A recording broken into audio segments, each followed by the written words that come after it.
चौधरी बंसीलाल की कार्यशैली की झलक उनके कामों से और फोटोज में दिखती है। नमस्कार, मैं हूं गौरव और आप देख रहे हैं खबर खिड़की। सिंचाई के मामलों में चौधरी बंसीलाल के मुख्य सलाहकार की भूमिका निभाने वाले के.एस. पाठक, जी हां, मृदभाषी और अमेरिका में प्रशिक्षित इंजीनियर थे। चौधरी बंसीलाल उनका बहुत सम्मान करते थे। चौधरी बंसीलाल अक्सर कहा करते थे कि उन्हें हरियाणा की भौगोलिक रूपरेखा की जानकारी किसी विशेषज्ञ से ज़्यादा तो नहीं है, पर बराबर भली प्रकार की है। ऐसी बैठकें चंडीगढ़ स्थित मुख्यमंत्री आवास पर देर रात नियमित रूप से होती थी। ऐसी बैठकों में शामिल होने के लिए के.एस. पाठक को प्राय देर रात में बुला लिया जाता था। क्या आप मिस्टर पाठक हैं? मैं बंसीलाल हूं। क्षमा करें आपको इस समय परेशान किया, परंतु क्या आप तत्काल यहां आ सकते हैं? देर रात को इसी तरह बुलाए जाने पर एक बार पाठक यह देखकर आश्चर्यचकित रह गए कि चौधरी बंसीलाल हरियाणा के भौगोलिक नक्शे पर झुके हुए हैं और उसे गौर से देख रहे हैं। चौधरी साहब से पाठक ने कहा कि मैं चाहता हूं कि यह पूरा क्षेत्र सिंचित हो जाए। इसमें कितनी लागत आएगी और कितना समय लगेगा? पाठक ने कहा कि यह क्षेत्र सिंचित हो सकता है, लेकिन यहाँ तक लागत और समय की बात है, उसका आंकलन करने के लिए मुझे कुछ समय चाहिए। चौधरी बंसीलाल ने पाठक से एक बार फिर पूछा, क्या आप रेगिस्तान को सींच सकते हैं? पाठक का उत्तर था हाँ।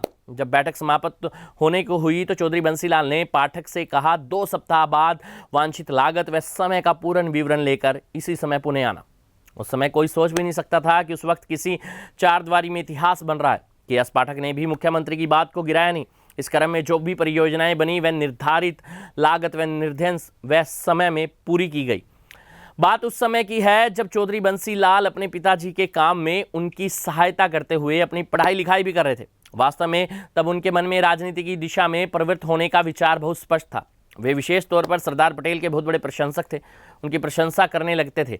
1948 के तत्काल बाद राज्यों का पुनर्गठन का मामला उठने लगा था। इस प्रक्रिया के दौरान यह अफवाह फैली कि लोहारू के राजस्थान में शामिल हो जाने की संभावना है। क्योंकि चौधरी बंसीलाल अपने पिताजी के साथ लोहारू मंडी में ही काम करते थे और उनके पिताजी श्री मोहर सिंह की लोहारू के नवाब साथ घनिष्ठता भी थी। लोहारू उनके लिए दूसरे घर जैसा था। वे अपने कुछ मित्रों के एकत्र करके एक छोटे से ग्रुप के रूप में रात को रेलगाड़ी में ही दिल्ली के रवाना हुए। सुबह सुबह दिल्ली पहुंचने पर उन्होंने तत्कालीन गृह मंत्री सरदार पटेल के आवास के लिए तांगा किया। पटेल के आवास पर पहुंचकर चौधरी बंसीलाल और उनके मित्र यह देखकर बहुत प्रभावित हुए और चकित रह गए कि इतने बड़े आदमी बिना किसी तामझाम के अकेले ही सुबह की सैर कर रहे हैं। हालांकि भिवानी का ये युवक बिना कोई समय लिए ही उनसे मिलने गया था। फिर भी गृह मंत्री से मिलने के लिए उन्हें अंदर बुला लिया गया। सरदार ने उनकी बात बहुत ध्यानपूर्वक सुनी और आश्वासन दिया, इस बारे में गौर जरूर करेंगे। चौधरी बंसीलाल इस घटना को बार बार याद करते थे। सरदार पटेल की शीघ्र ही निधन हो गया। वह दिसंबर 1950 में इस संसार से विदा हो गए। इस मुलाकात से चौधरी बंसीलाल जिस वजह से बहुत प्रभावित हुए और उसे कभी नहीं भूले, वह थी सरदार पटेल की आडंबर रहित रहन सहन और कार्यप्रणाली। चौधरी बंसीलाल कहा करते थे, वे आला दिमाग के थे और जैसे कहते थे वैसे ही करते थे। यह नीति की ही बात है कि चौधरी बंसीलाल के लाइफस्टाइल में जिस राजनीतिक व्यक्ति का उन द्वारा आखिर में संदर्भ किया गया वह सरदार पटेल ही थे। चौधरी बंसीलाल भी अपनी कार्यशैली, रहन सहन और कार्यप्रणाली के प्रति इतने सशक्त थे कि उन्हें सरदार पटेल की तरह ही लौह पुरुष भी कहा गया। हमारी खास रिपोर्ट।